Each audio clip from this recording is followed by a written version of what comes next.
وعلى آله وأصحابه وأوليائه أجمعين.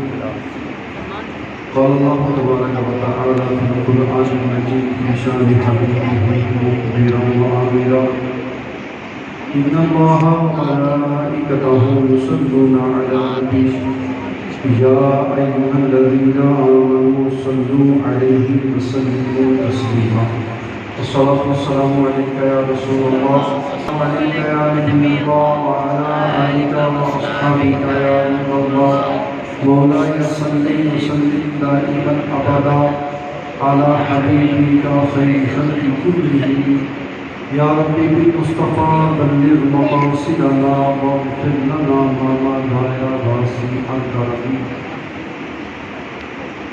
اللہ تبارک و تعالیٰ کی حمد و ثنا اور اس کے پیارے محبوب جانے کو ہے رحمت دارین حضور رحمت للعالمین خاتم النبیین صلی اللہ علیہ وآلہ وسلم کی خدمت ماہ میں حدیث حضور پاک کے بعد آج کی یہ خطبہ محفل بسلسلہ خراج عقیدت امام علی مقام سید الشہداء امام مظلوم امام حسین رضی اللہ تعالیٰ عنہ اور آپ کے رفقا کی یاد میں سجائی گئی ہے.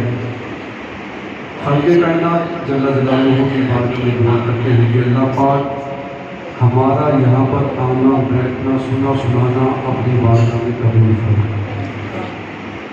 اگر ہم یہاں پر آ کر بیٹھ گئے تو کوشش کریں اس طرح کچھ باتیں سن کر جائیں کہ آج کی محفل سے درس حاصل کرنے میں کامیاب ہو جائیں. اگر یہاں آ کر بھی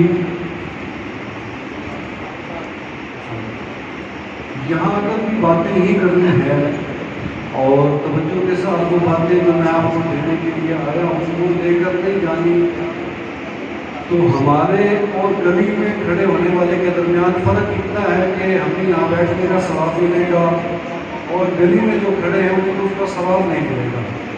لیکن ہم اندر بیٹھ کر بھی کچھ نہ حاصل کر پائیں گے وہ باہر رہ کر بھی نہیں کھڑے رہیں گے. مسجد میں آ کے وقت نکال کے بیان سننے آئے کوشش کر کے اس طرح سن کر جائیں کہ آج کے اس بیان سے جو باتیں میں آپ کی پیش کروں ان باتوں کو اپنے ساتھ لے جائیں تاکہ آج کے اس امام حسین رضی اللہ تعالیٰ عنہ کی یاد میں جو محفل سجائی گئی ہے اس محفل سے امام حسین رضی اللہ تعالیٰ عنہ نے اپنا سر میدان کربلا میں کٹوا کر جو سبق دیا جو ایک درس دیا یا فلسفہ کربلا کیا ہے وہ ہم ساتھ لے جائیں. خالق کائنات جل جلالہ نے قرآن پاک میں ارشاد فرمایا یا ایھا الذین آمنوا استعینوا بالصبر والصلاۃ ان اللہ مع الصابرین ولا تقولوا لمن يقتل في سبيل الله اموات بل احیاء ولكن لا تشعرون وَلَنَبْلُوَنَّكُمْ بِشَيْءٍ مِّنَ الْخَوْفِ وَالْجُوعِ وَنَقْصٍ مِّنَ الْأَمْوَالِ وَالْأَنفُسِ وَالثَّمَرَاتِ وَبَشِّرِ الصَّابِرِينَ. صدق اللہ العظیم وصدق رسولہ النبی الکریم الامین. اللہ تبارک و تعالیٰ نے ان آیات مبارکہ میں ان 5 باتوں کا ذکر فرمایا کہ جن کے ذریعے بندوں کو آزمائش میں ڈالا جاتا ہے اور جب بندہ اللہ تبارک و تعالیٰ کی طرف سے آنے والی آزمائش میں ثابت قدم ہو جاتا ہے سرخرو ہو جاتا ہے ثابت قدمی میں کامیاب ہو جاتا ہے اللہ کی بارگاہ سے اس کو انعام کیا ملتا ہے اس کا اللہ نے ذکر فرمایا. کن کن چیزوں کے ذریعے بندوں کو آزمایا جاتا ہے ان آیت مقدسہ میں تقریباً وہ 5 باتیں بیان ہوئی کہ جن باتوں کے ذریعے اللہ تبارک و تعالیٰ اپنے نیک برگزیدہ بندوں کو آزماتا ہے اور جب وہ آزمائش پہ کام ہوتے ہیں اللہ تبارک و تعالیٰ ان کو خوشخبریاں بھی عطا فرماتا ہے.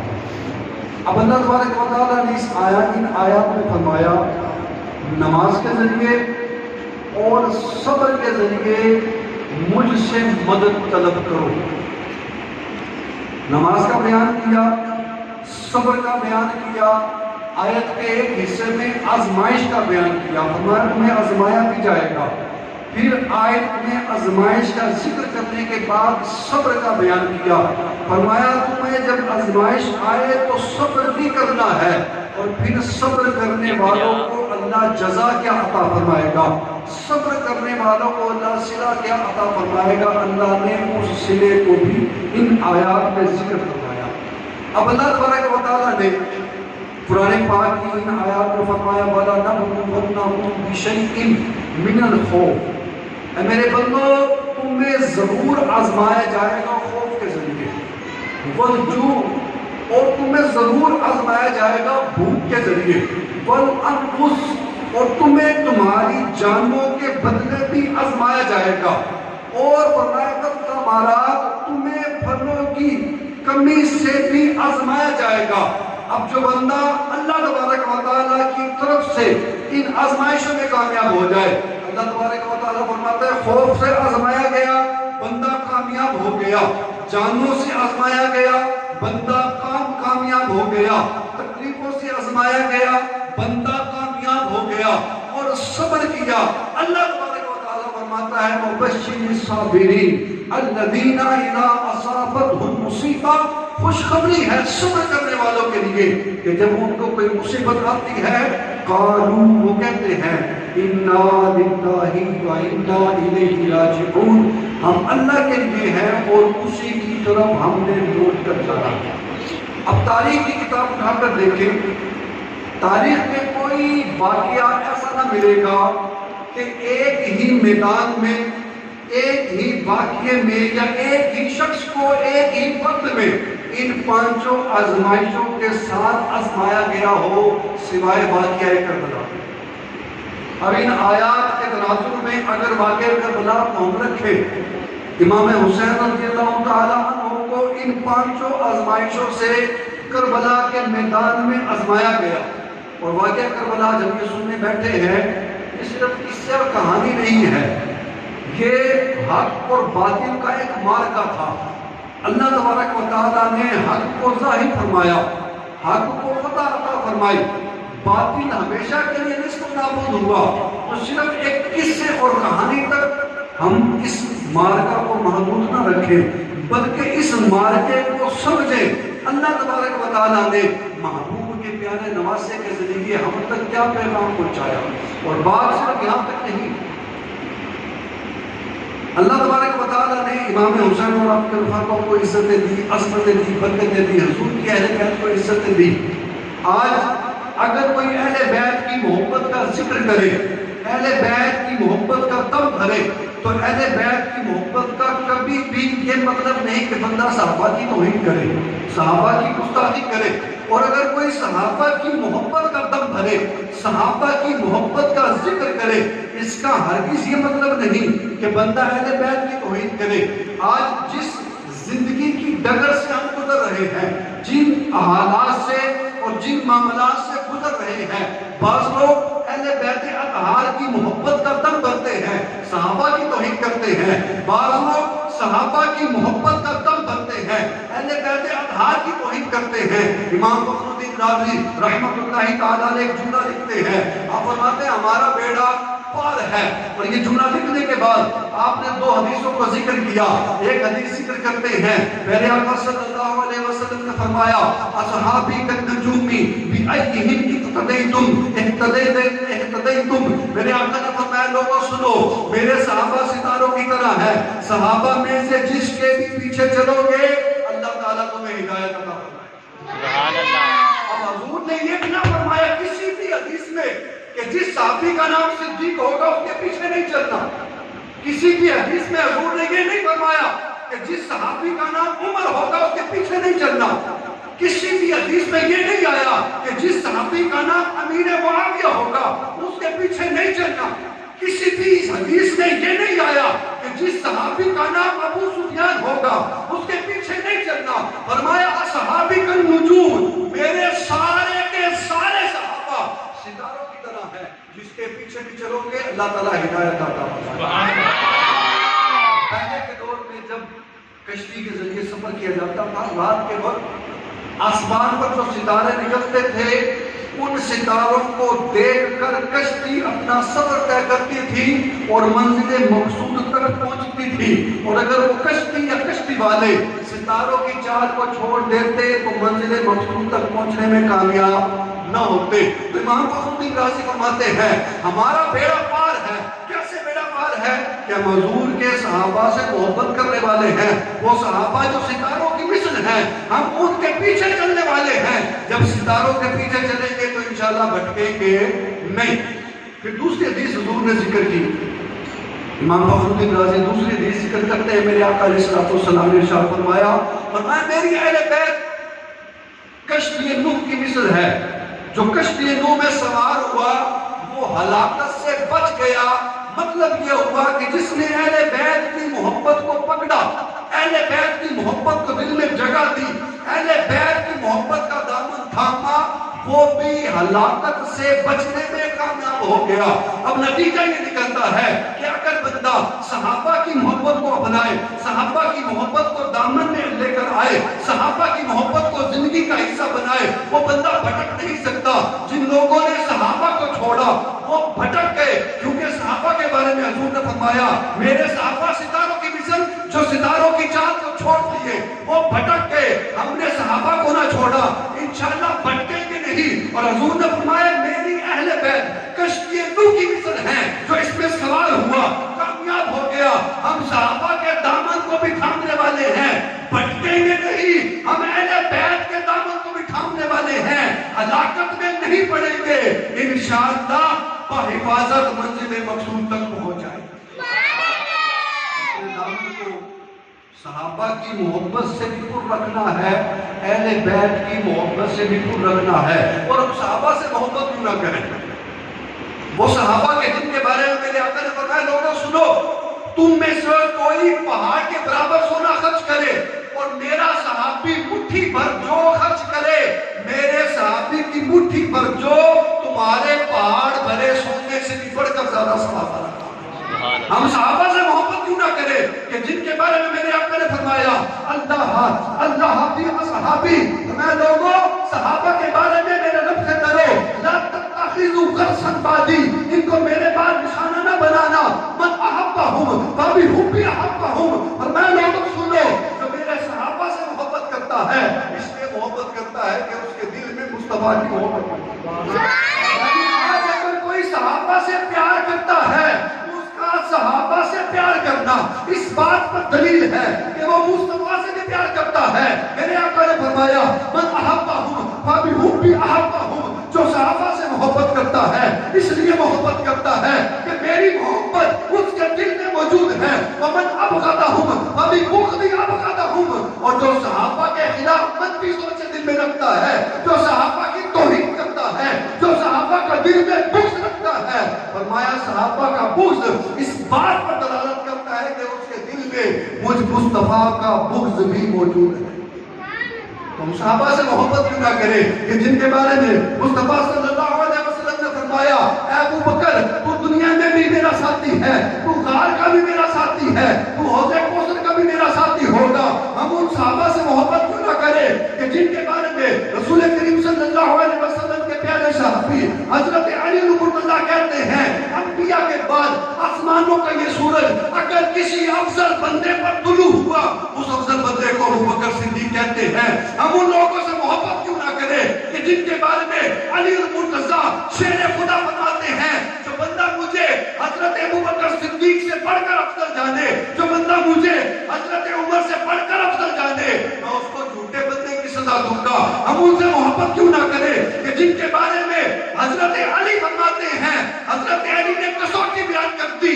آج بھی اگر پرکھنا ہو علی کی محبت میں سچے ہیں یا جھوٹے, علی کی محبت کا دم بھرتے ہوئے سچے ہیں یا جھوٹے, قیامت تک کے لیے میرے امام مولا مشکل کشا قاعدہ دے گئے. فرمایا جس دل میں علی کی محبت ہو لیکن ابو بکر کا پیار نہ ہو, جس دل میں علی کی محبت ہو لیکن عمر کا پیار نہ ہو, وہ سینہ کسی مومن کا سینہ ہو ہی نہیں سکتا.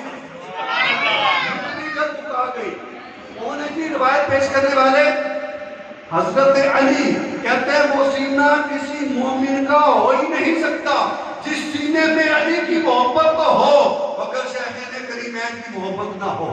جس سینے میں علی کی محبت ہو اور شیخین کریمین کی محبت نہ ہو تو ہم ان لوگوں سے پیار کیوں نہ کریں کہ جن کے بارے میں نبی پاک صلی اللہ علیہ وسلم نے فرمایا، جن کے بارے میں نبی کریم صلی اللہ علیہ وسلم فرماتے ہیں، صحابہ کہتے ہیں، حضور نے فرمایا اللہ تبارک و تعالیٰ نے 360 اچھی خصلتیں پیدا کی ہیں اور اللہ تبارک و تعالیٰ جب کسی کے ساتھ بھلائی کا ارادہ کرتا ہے ان 360 اچھی باتوں میں سے، ان 360 اچھی خصلتوں میں سے ایک خصلت اس بندے کے اندر پیدا کر دیتا ہے اور اس ایک خصلت کی وجہ سے اللہ اس بندے کو جنت میں ٹھکانہ عطا فرما دیتا ہے. ابو بکر صدیق اٹھتے ہیں، عرض کرتے ہیں یا رسول اللہ صلی اللہ علیہ وسلم کیا رب نے میرے اندر بھی ان 360 عادتوں میں سے، ان 360 خصلتوں میں سے کوئی خصلت پیدا فرمائی ہے؟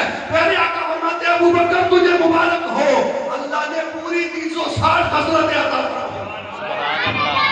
اللہ نے پوری 360. ہم ان صحابہ سے پیار کیوں نہ کریں کہ جن کے بارے میں رسول کریم نے فرمایا من احب عمر فقد احبنی ومن ابغض عمر فقد ابغضنی. فرمایا جس نے میرے عمر سے محبت کی اس نے مجھ مصطفیٰ سے محبت کی اور جس نے میرے عمر سے بغض رکھا اس نے مجھ مصطفیٰ سے بغض رکھا. ہم ان سے پیار کیوں نہ کریں کہ جن کے بارے میں رسول کریم صلی اللہ علیہ وسلم نے فرمایا میں عمر کے ساتھ ہوں، عمر میرے ساتھ ہے اور میرے بعد عمر جہاں پر بھی ہوگا ہر عمر کے ساتھ ہوگا. ہم ان سے پیار کیوں نہ کریں کہ جن کے بارے میں مصطفیٰ صلی اللہ علیہ وسلم نے فرمایا اللہ تبارک و تعالیٰ نے عمر کی زبان پر حق رکھ دیا ہے، جن کے بارے میں مصطفیٰ کریم صلی اللہ علیہ وسلم نے فرمایا آسمانوں پر کوئی فرشتہ ایسا نہیں ہے جو عمر کی عزت نہ کرتا ہو اور زمین پر کوئی شیطان ایسا نہیں جو عمر سے ڈر کر نہ بھاگ جاتا ہو. تو ہم ان سے پیار کیوں نہ کریں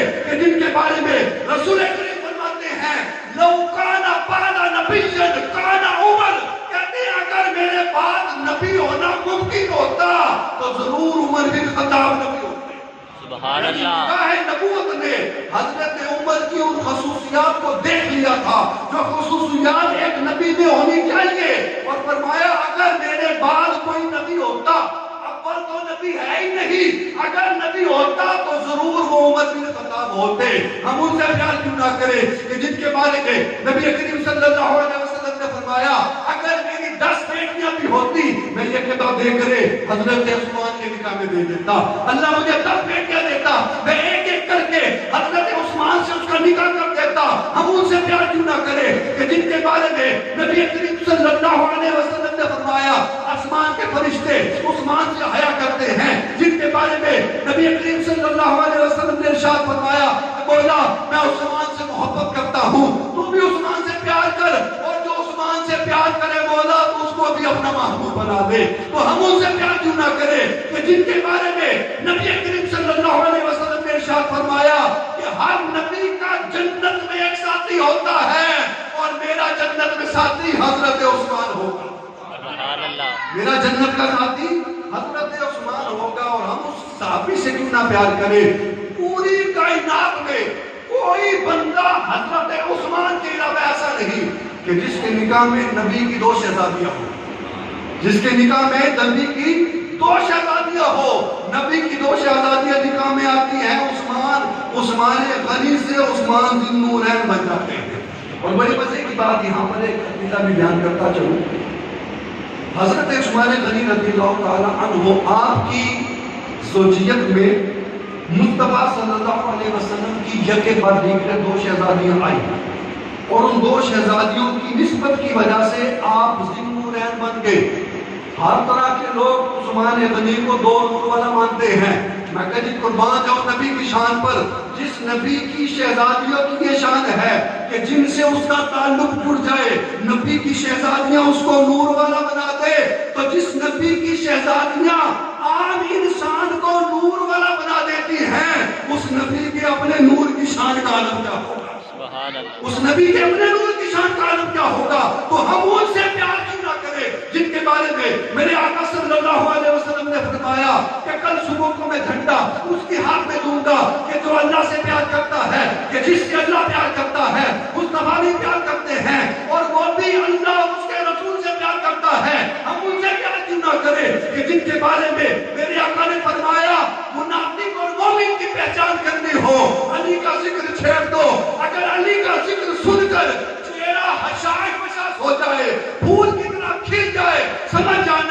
علی کی محبت کا دم بھرنے والا ہے، صحابہ کی محبت کا دم بھرنے والا ہے. اور ذکر علی سن کر اگر چہرے پر رنگ نہ چڑھے بلکہ چڑچڑا بن جائے، سمجھ جانا علی کے ذکر سے چڑ کھانے والا ہے.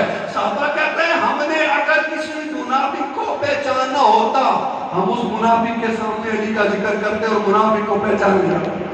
تو ابو علی سے پیار کیوں نہ کرے جس کے بارے میں نبی کریم صلی اللہ علیہ وسلم نے ارشاد فرمایا کہ اللہ تبارک و تعالیٰ نے دنیا میں تمہیں میرا بھائی بنایا ہے. اور حضرت علی رضی اللہ تعالیٰ عنہ کے بارے میں اللہ تبارک و تعالیٰ قرآن پاک میں فرماتا ہے، اللہ نے فرمایا انما ولیکم اللہ ورسولہ. ولی کا ایک معنی ہم نے زیادہ تر یہی سن رکھا ہے کہ ولی وہ ہوتا ہے جو اللہ کا ولی ہے. ولی کا ایک معنی دوست ہے، ولی کا ایک معنی مددگار ہے. اس آیت کے شان نزول کو میں پہلے سناتا ہوں پھر آیت میں چلوں گا. ایک مرتبہ حضرت علی رضی اللہ تعالیٰ عنہ نماز پڑھ رہے تھے. نماز پڑھتے پڑھتے رکوع میں جانے لگے. دروازے پر ایک سوالی آیا، سوال کیا. آپ کے ہاتھ میں ایک بیوی سی انگوٹھی تھی. آپ نے عمل قلیل، ایک ہوتا ہے عمل کثیر، ایک ہوتا ہے عمل قلیل. عمل کثیر نماز میں کریں تو نماز ٹوٹ جاتی ہے اور عمل قلیل کریں تو نماز نہیں ٹوٹتی. تو حضرت علی رضی اللہ تعالی عنہ نے نماز کے دوران جب سوالی کی صدا سنی، رکوع میں جاتے ہوئے اس بیوی انگوٹھی کو عمل قلیل کرتے ہوئے سوالی کی طرف اچھال دیا کہ سوالی در پر آیا ہے تو خالی ہاتھ نہ جائے. اللہ نے قرآن پاک میں فرمایا انما ولیکم اللہ، لوگوں سنو اللہ تمہارا مددگار ہے، اور رسولہ، اور اس کا رسول بھی تمہارا مددگار ہے. وہ لوگ جو کہتے ہیں اللہ کے علاوہ کوئی مدد نہیں کر سکتا، اللہ کے علاوہ کسی سے مدد مانگی تو شرک ہو جائے گا، بدعت ہو جائے گی. کسی آیت کا مفہوم نہیں، کسی حدیث کا مفہوم نہیں، قرآن کی آیت کا ترجمہ سنا رہا ہوں، دل کرے تو جا کر پڑھ لینا. فرمایا انما ولیکم اللہ ورسولہ، تمہارا مددگار اللہ ہے اور اس کا رسول ہے. وآمنوا الذین، اور وہ ایمان والے بھی تمہارے مددگار ہیں. یقیمون الصلاۃ، جو نماز قائم کرتے ہیں. ویؤتون الزکاۃ، اور زکات دیتے ہیں. وہم راکعون، اس حال میں کہ رکوع میں جا رہے ہوتے ہیں پھر بھی اللہ کی راہ میں صدقے دے دیا کرتے ہیں.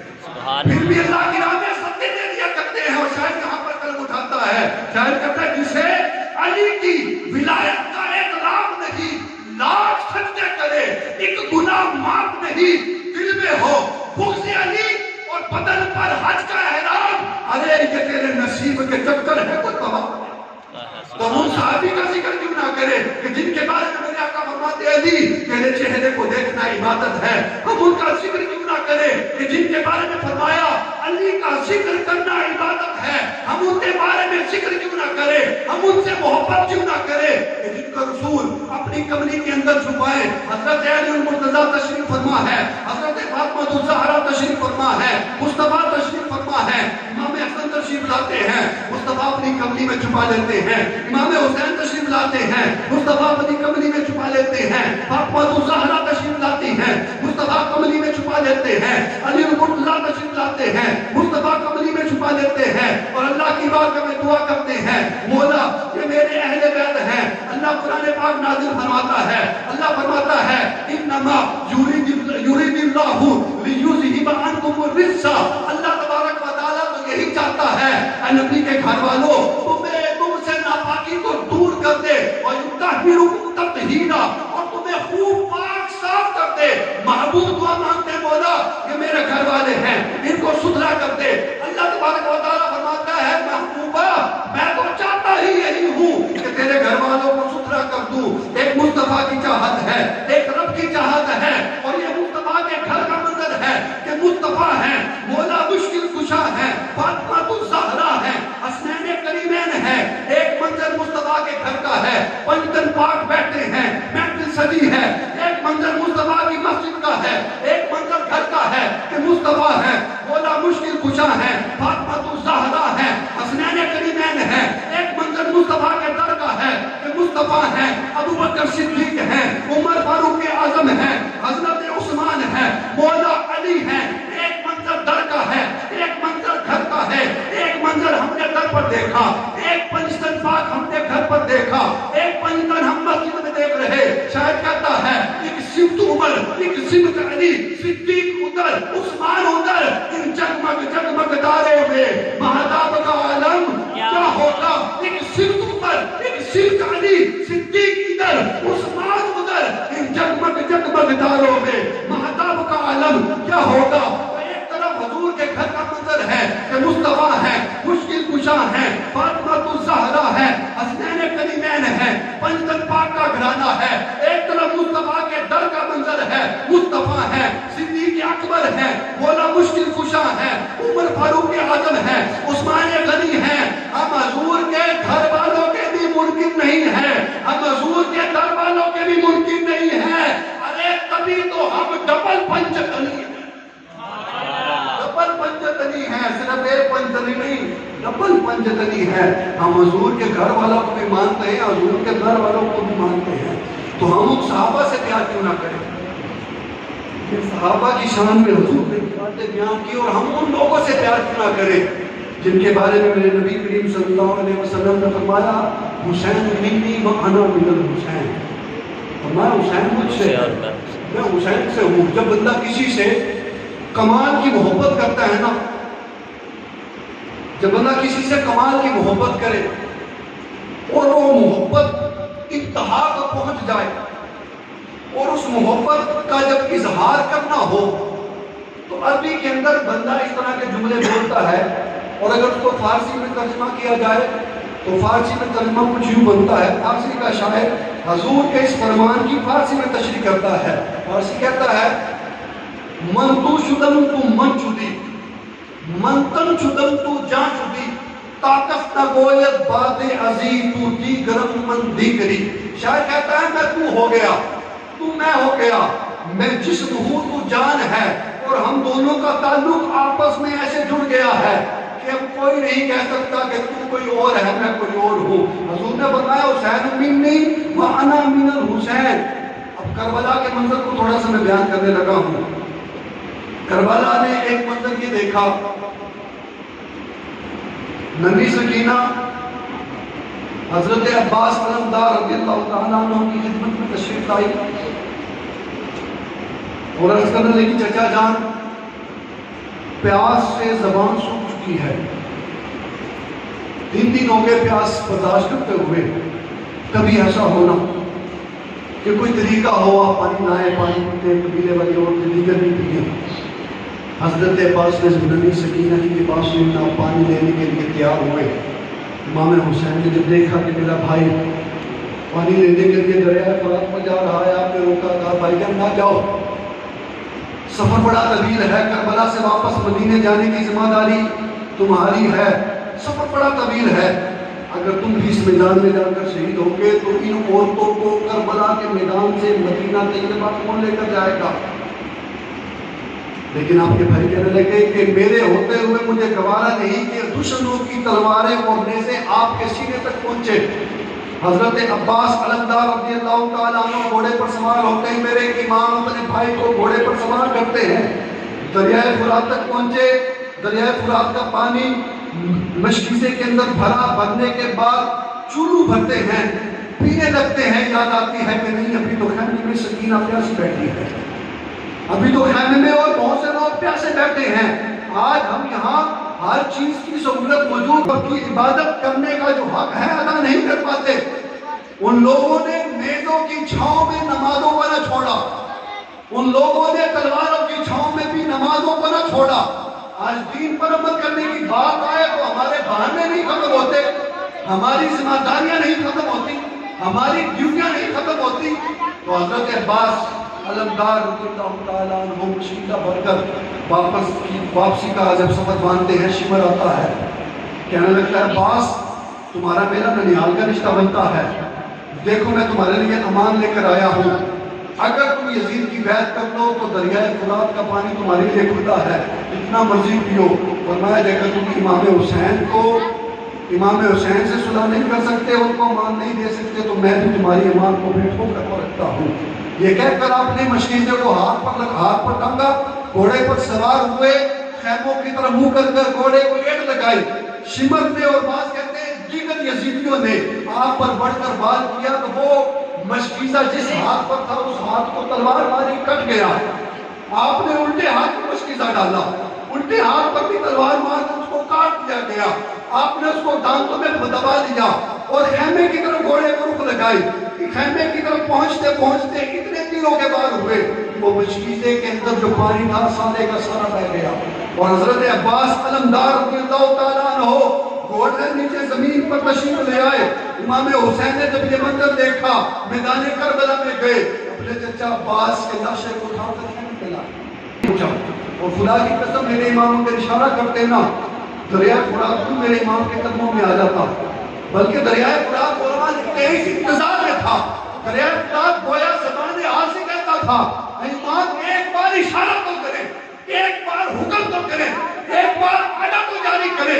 ان یزیدیوں کی کیا اوقات ہے, حکم آپ کا ہوگا, میں آپ کے قدموں کو آ کر چھوؤں گا. مگر جب جب فرات امام سے یہ درخواست کرتا, میرے امام گویا کہ یوں کہتے تھے جے سونا میرے سکھ بھی چلا دی سکھ نو چل لیتا ہوں. اور آج ہمیں سکھ پر سکھ نصیب ہے, سکھ پر سکھ ہمیں نصیب ہے, ہم پھر بھی بات نہیں کر پاتے. پھر جب حضرت عباس شہید ہو گئے, یزیدیوں نے آواز بلند کی کہ امام حسین کا پرچم بلند کرنے والا مر گیا, امام حسین کا علم اٹھانے والا شہید ہو گیا. امام حسین کے بڑے شہزادے حضرت علی اکبر خیمے سے باہر نکلے, کہا کون کہتا ہے میرے بابا کا پرچم ڈوب گیا, کون کہتا ہے میرے بابا کا پرچم اٹھانے والا کوئی نہ رہا. جب تک ہماری سانسوں میں سانس ہے ہم بابا کا پرچم کو گرنے نہیں دیں گے. امام حسین پڑھ کر اپنے بیٹے کے قریب جاتے ہیں اور بیٹے کو روکتے ہیں, کہا بیٹا ابھی نہ جا, بیٹا تو میدان کربلا میں نہ جا. حضرت علی اکبر رضی اللہ تعالیٰ عنہ امام حسین کے قدموں میں گر جاتے ہیں اور عرض کرتے ہیں بابا جان آپ سے ایک ہی تمنا ہے, ایک ہی آرزو ہے. کیا آرزو ہے؟ عرض کرنے لگے بابا جان مجھے اجازت دے دیے, میں بھی آگے بڑھ کر آپ کے قدموں پر اپنی جان کو قربان کرنا چاہتا ہوں. آج ہم سے قربان نہیں ہوتی, آج ہم سے روزے نہیں رکھے جاتے, آج ہم سے نمازیں نہیں پڑھی جاتی. حضرت علی اکبر عمر 18 سال ہیں, بابا کے قدموں میں گر کر اجازت مانگ رہے ہیں بابا میدان کربلا میں جانے کو, میدان کربلا میں جا کر شہید ہونا چاہتا ہوں. آج ہم کون کرے, ہماری خواہشیں کیا ہیں؟ ابو سے اگر خواہش کریں گے ابو جی موبائل لے دو, ابو سے خواہش کریں گے ابو جی بائک لے دو, اگر خواہش کریں گے گاڑی لے دو, اگر خواہش کریں گے تو دنیا کی نعمتوں کی خواہش کریں گے. امام علی اکبر جو اس دنیا کے حسین نوجوانوں میں سے ایک حسین نوجوان تھے, انہوں نے کیا خواہش کی ابو جی میدان جنگ میں جا کر شہید ہونا چاہتا ہوں. اور آپ بھی جا کر میدان جنگ میں جب شہید ہونے کے قریب ہوئے, میرے امام آپ کے قریب پہنچے, آپ کے لاشے کو اپنی گود میں رکھا, ابھی چند سانس جاری ہیں, دیکھا امام علی اکبر رو رہے ہیں. میرے امام پاک پوچھتے ہیں علی رو کیوں رہے ہو, کیا اپنے فیصلے پر پچھتا رہے ہو کہ تم نے جنگ کے میدان میں جا کر شہید ہونے کا فیصلہ کیا تھا, کہ اس سے پچھتا رہے ہو, کیا اپنے فیصلے پر ندامت ہے؟ کہا بابا جان اپنے فیصلے پر نہیں پچھتا رہا. معاملہ یہ ہے کہ جب ہمارا قافلہ مدینے سے چلا تھا, ہماری بہن حضرت سغرا رضی اللہ تعالیٰ عنہ مدینے میں ہی ہے. آپ نے فرمایا تھا سغرا ابھی مدینے میں ہی رہو, تمہارا شوہر بھی نہیں آیا, کچھ حالات بہتر ہوں گے میں علی اکبر کو بھیجوں گا, وہ تمہیں لے کر میدان کربلا میں آ جائے گا. بابا سغرا میرا انتظار دیکھتی ہوگی. اب سغرا کو کیا پتا کہ اس کا ویر علی اکبر واپس لوٹ کر نہ آئے گا. بابا میری بہن سغرا انتظار دیکھتی ہوگی کہ ابھی میرا ویر علی اکبر واپس آئے گا, مجھے قافلے والوں کے ساتھ لے جائے گا, مجھے میرے بہن بھائیوں سے ملوائے گا, میرے بابا سے میری ملاقات کروائے گا. مگر بابا سغرا کو کیا پتا کہ اس کا ویر علی اکبر کبھی واپس نہ آئے گا. میرے امام اپنے نوجوان شہزادے کا لاشا اٹھا کر کربلا کے میدان سے خیمے میں تشریف لے جاتے ہیں. اللہ خیمے میں تشریف لے کے آنکھیں بند کر کے قرآن پاک کی آیات جاری ہیں. آپ نے محسوس کیا آپ کی گود میں ایک چیز رکھی گئی, اور کسی نے دھیمی سی آواز میں کہا میرے شوہر, میرے امام, میں ایران کے بادشاہ کی بیٹی ہوں, میں نے پوری زندگی کبھی بھی آپ سے کوئی بادشاہت کی تمنا نہیں کی, میں نے پوری زندگی کبھی بھی آپ سے اپنی خواہشوں کو پورا کرنے کے لیے ضد نہیں کی. آپ نے جس حال میں رکھا اللہ کی رضا کے لیے اس حال میں راضی رہی. مگر میرے باپ میرے سر کے تاج کی 6 مہینے کا ننھا علی اصغر ہے, دیکھو 3 دن کا پیاس کی وجہ سے اس کی آنکھیں پیلی ہو گئی ہیں، پیاس کی وجہ سے نڈھال ہو گیا ہے، میرے کہنے پر ایک بار باہر لے جائیں، یزیدیوں کی 22,000 فوج کے سامنے لے جائیں، 22,000 میں کوئی تو ایک ایسا ہوگا جو اس ننھے کے اوپر ترس کھائے گا، کوئی تو ایک ایسا اولاد والا ہوگا جس کو ننھا علی اصغر دیکھ کر محبت آ جائے گی اور میرے علی اصغر کو چند گھونٹ پانی پلا دیں گے۔ میرے امام حضرت شہر بانو رضی اللہ تعالیٰ عنہ کی یہ خواہش پوری کرنے کے لیے چادر میں لپیٹ کر نبی علی اصغر کو لے گئے باہر۔ لوگوں نے دیکھا، کہنے لگے امام کیا قرآن لے آئے ہو اور صلح کرنے کا ارادہ ہے؟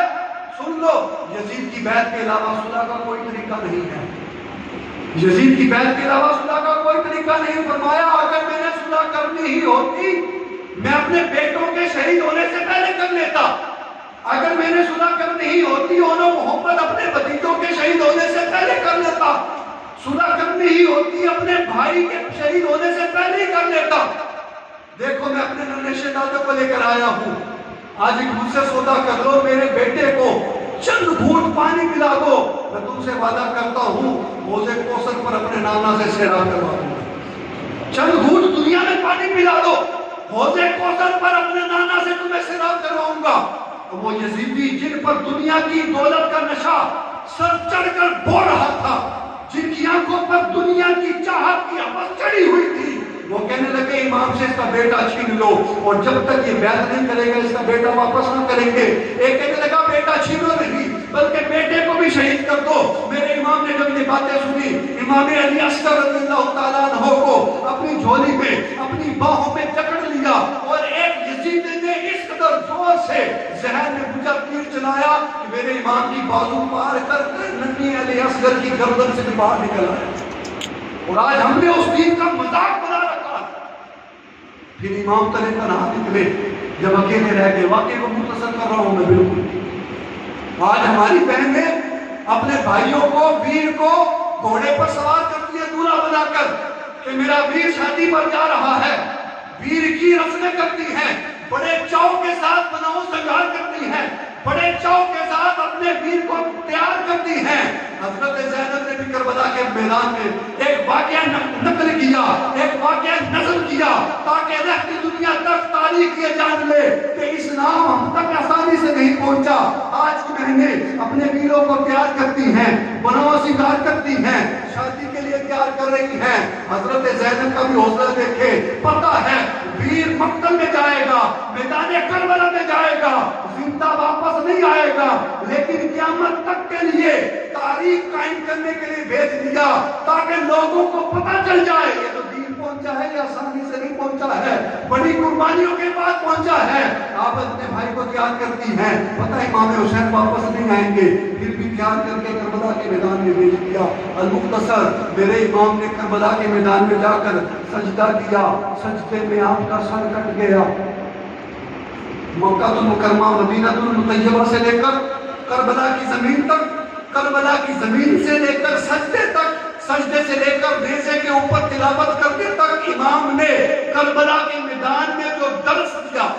آج ہم ایک ہاتھ میں 6 انگوٹھیاں پہن کر کہتے ہیں کہ ہم حسین کے ملنگ ہیں، آج ہم ہاتھوں میں 10 20 کڑے پہن کر کہتے ہیں ہم حسین کے ملنگ ہیں۔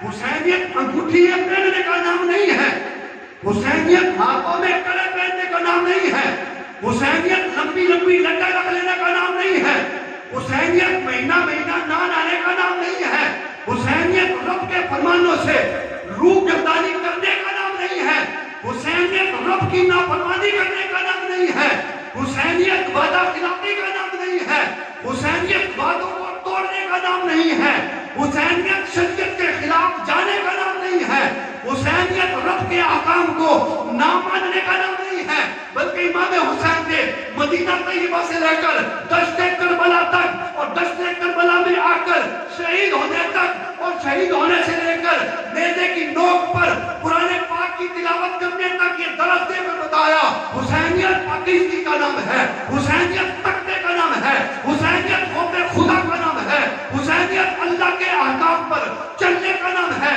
حسینیت اللہ کی فرمانبرداری کرنے کا نام ہے، حسینیت وفا کا نام ہے، حسینیت وعدے کو پورا کرنے کا نام ہے، حسینیت نماز سے محبت کا نام ہے، حسینیت تلاوت سے محبت کا نام ہے، حسینیت عبادت سے محبت کا نام ہے۔ ہاتھوں میں کڑے پہن لینا اور مہینہ مہینہ تک نہ نہلانا اور سگریٹوں کے اندر نشے بھر کے سوٹے لگا لگا کر آنکھوں کو لال کر لینا، اور جب نماز کا کہا جائے کہتے ہیں کہ ہماری مکے میں زور ہوتی ہے اور مدینے میں اثر ہوتی ہے۔ اس چیز کا نام حسینیت نہیں ہے، بلکہ حسین نے مدینے سے لے کر کربلا میں نمازوں کو قضا نہ کر کے بتایا، میرے غلاموں، مصطفیٰ کے امتیوں، حسینیت نمازوں کو قضا کرنا نہیں بلکہ نمازوں کو ادا کرنا ہے۔ حسینیت رب کی نافرمانی کرنا نہیں بلکہ رب کی فرما برداری کرنا ہے۔ حسینیت رب سے کیے وعدوں کو توڑنا نہیں بلکہ رب سے کیے وعدوں کو پورا کرنا ہے۔ حسینیت قرآن پاک کو گھر کی الماریوں میں سجا کر رکھنے کا نام نہیں بلکہ حسینیت قرآن پاک کو پڑھ کر سمجھ کر اپنی ذات پر نافذ کرنے کا نام ہے۔ حسینیت اللہ کے احکام کی نافرمانی کرنے کا نام نہیں بلکہ حسینیت اللہ کے احکام کی فرما برداری کرنے کا نام ہے۔ تو آج کے مجمع سے یہ نیت لے کر اٹھے، آج کے مجمع میں امام حسین نے وہ جو کربلا میں سجدہ کیا تھا اس کو سلامی دینے کی نیت سے یہ ارادہ کر کے اٹھے کہ امام حسین کے سجدے کو سلامی پیش کرتے ہوئے آج کے بعد میں کوئی نماز قضا نہیں کروں انشاءاللہ۔ آج اپنے سبیلے لگا لی، بڑی اچھی بات ہے، سبیلے لگانی چاہیے۔ آج سارا دن سبیلے لگی رہی، کل بھی لگی رہی، دیکھے پکانی بڑی اچھی بات ہے، امام حسین کا لنگر کھانا چاہیے، لیکن عبادت کی طرف آتے کوئی نہیں۔ میرے امام پاک پتہ کیا فرماتے ہیں؟ میرے امام حسین آپ فرماتے ہیں مجھے نماز بڑی پسند ہے۔ وہ بھائی صرف سبیلوں کے پیچھے لگے ہو، امام کی پسند کی طرف آتے ہی کوئی نہیں۔ میں سبیلوں کو برا نہیں بول رہا، کبھی آپ کو جی مولوی صاحب کے سبیلہ میں خلاف بول کے میں سبیلوں کو برا نہیں بول رہا۔ میرے امام فرما رہے ہیں کہ مجھے نماز پڑھنا بڑا پسند ہے، آؤ میدان عمل میں آؤ نا ادھر بھی۔ امام حسین کا ذکر سن کے چند آنسو بہا دیے 10 محرم کے دن، پھر پورے 11 مہینے امام کو یاد ہی نہ کیتا۔ یہ نہیں امام حسین کا درس بھائی، اب تو وہ لوگ ہیں ہم امام حسین کو یاد کرنے کے لیے محرم کا انتظار نہیں کرتے، ہمارا جب دل کرتا ہے امام حسین کو بھی یاد کر لیتے ہیں۔ تو امام نے کیا فرمایا جی نماز مجھے بڑی پسند ہے، نماز مجھے بڑی پسند، بولو کہ صحیح بڑی پسند، میرے امام کی الفاظ ہے بھائی نماز مجھے بڑی پسند ہے۔ نیت کریں کہ آج کے بعد نماز نہیں چھوڑیں گے انشاءاللہ۔ میرے امام نے فرمایا رب کی بارگاہ میں دعائیں کرتے رہنا مجھے بڑا پسند ہے۔ اور ہماری حالت پتہ کیا ہے؟ امام تھوڑی سی دعا لمبی کر دے، ذہن میں خیال آتا ہے امام گھر کی ہو گئے، قاری صاحب ہوئی آمین ہی نہیں کرتے پھر قاری صاحب پھر ملنے کے بعد باقاعدہ کہتے ہیں قاری صاحب آج ایسی بڑی لمبی دعا کی تھی۔ حالانکہ حدیث پاک کا مفہوم ہے بندہ مومن جو بھی دعا کرے 3 ہاتھ سے خالی نہیں دعا، اور یہ پکی گرا باندھ لے دعا کبھی بھی خالی جاتی کوئی نہیں، یا تو اللہ قبول فرماتا ہے یا اللہ تعالیٰ اس کے بدلے مصیبت آنے والی ہوتی ہے دور فرما دیتا ہے، یا پھر قیامت کے دن اللہ اس دعا کا ثواب دے گا۔ اور جب قیامت کے دن بندے کو دنیا میں جو دعائیں بظاہر قبول نہیں ہوئی تھی ان کا ثواب ملے گا نا، بندہ قیامت کے دن یہ تمنا کرے گا کاش میری دنیا میں کوئی بھی دعا قبول نہ ہوتی، آج قیامت میں اللہ سب ثواب عطا فرما دے گا۔ میرے امام فرماتے ہیں مجھے نماز بڑی پسند، مجھے دعا کرنا بڑا پسند، میرے امام فرماتے ہیں مجھے تلاوت قرآن بھی بڑی پسند ہے۔ بھائی سبیل لگائیں لیکن اس طرف بھی آئے نا، دیگے پکائیں لیکن اس طرف بھی آئے نا۔ تلاوت میرے امام کو پسند، ہمارا تلاوت سے دور دور تک تعلق بھی کوئی نہیں۔ ایک بچی نے قرآن پاک کے اندر 50 روپے کا نوٹ ملا نا، دوسری امی سے قرآن پاک پہ رکھ رہی تھی چھپا کر، رکھتے ہوئے بجھ نے دیکھ لیا تھا پتہ یہ کیا بات ہوئی، پیسے چھپا رہے ہیں کسی اور جگہ چھپا، قرآن پاک میں کیوں چھپاتی ہے؟ بچی نے بڑے دل ہلا دینے والے الفاظ کہے، کہنے لگی بچی بجھ سے پاپا جی میں دیکھ رہی ہوں بہت دنوں سے نا اس کتاب کو کوئی ہاتھ ہی نہیں لگاتا، میں اس لیے یہاں چھپا رہی ہوں، جب کسی نے ہاتھ ہی نہیں لگانا تو ملیں گے کسی۔ آج ہم نے قرآن کو صرف وہاں تک یاد رکھا ہے کہ بچی کی رخصت کرنی ہے تو بچی کو قرآن کے سائے میں بھیجنا ہے۔ بھائی بچی کو قرآن کے سائے میں بھیجو لیکن بچی کو اس قرآن کا علم بھی تو سکھاؤ نا، اور بچے کو تو بعد میں سکھائیں گے، پہلے خود بھی تو سیکھو نا۔ الحمدللہ رب العالمین، نہیں پتا نہیں کیا بول رہے ہیں، پتا ہونا چاہیے نا، یہ میری یا مسجد کے امام کی ڈیوٹی تو نہیں، کہ میں یاد کروں یا مسجد کا امام ہی یاد کرے؟ ہم سب کی ڈیوٹی ہے قرآن پاک کو سیکھنا. ایسا ہی ہے نا جی. میرے امام فرماتے ہیں مجھے قرآن کی تلاوت بڑی پسند ہے. اپنے دل سے سوال کریں کتنا عرصہ ہو گیا قرآن پاک کو کھول کے دیکھیں. آخری چیز چوتھی چیز 4 چیزیں بیان کی. اور میں نماز بڑی پسند ہے, تلاوت کرنا بڑا پسند ہے, دعائیں کرنا بڑا پسند ہے. چوتھی چیز میرے امام فرماتے ہیں اللہ کی بارگاہ میں توبہ کرنا بڑا پسند ہے. آپ یاد کریں آخری بار کب اللہ کی بارگاہ میں توبہ کی؟ توبہ کرنا تو چلو بات کی بات, آخری بار رب کی بارگاہ میں سجدہ کب کیا؟ عید الاضحیٰ پہ بھی سجدہ کرنا نصیب نہیں ہوا. کیوں نصیب نہیں ہوا؟ ساری رات سوتے رہے, صبح سویرے اٹھ کے پنڈ میں جا کے جانور ذبح کرنا. جمعہ کا دن گزرا, جمعے کے دن بھی مسجد میں آنا نصیب نہیں ہوا. اللہ کے حدیث ہے جو جمعہ کی نماز پڑھے پھر آئندہ جمعہ دوبارہ نماز پڑھے, دونوں جمعے کے درمیان جو خطائیں ہوتی ہیں اللہ جمعہ پڑھنے کے صدقے ساری معاف فرما دیتا. سبحان اللہ. لیکن نماز کوئی نماز نہیں. تو حسینیت نمازوں کو قضا کرنے کا نام نہیں بلکہ حسینیت نمازوں کو ادا کرنے کا, نمازوں کو بولو ذرا, نمازوں کو ادا کرنے کا نام ہے. حسینیت قرآن پاک کو تاک میں رکھنے کا نام نہیں بلکہ قرآن پاک کی تلاوت کرنے کا نام ہے. حسینیت دعاؤں سے دل چرانے کا نام نہیں بلکہ دعائیں مانگتے رہنے کا نام ہے. اور رب خود فرما رہا ہے مجھ سے مانگو میں تم کو دوں گا. یعنی دینے والا خود کہتا ہے میرے بندو آؤ مجھ سے مانگو میں تمہیں دوں گا. ابھی چاول بٹیں گے ہم خود آ کے بڑھ کے لیں گے چاول, لیکن ادھر میرا رب کہتا دعا مانگو میں دوں گا, ادھر آتا کوئی نہیں.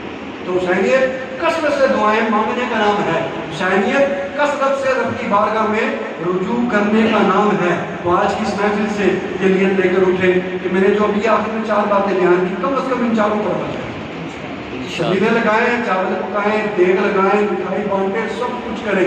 ممکن ہو مجھے فون کر کے بلائیں میں بھی کھاؤں گا, میں ممکن نہیں ہوں لگے گا, لیکن ساتھ ساتھ نماز نہیں پڑھیں. تو ایک آخر میں چٹکلا سا یاد آیا وہ بیان کرتے ختم کرتے بیان کو. ایک شخص نے پوچھا جی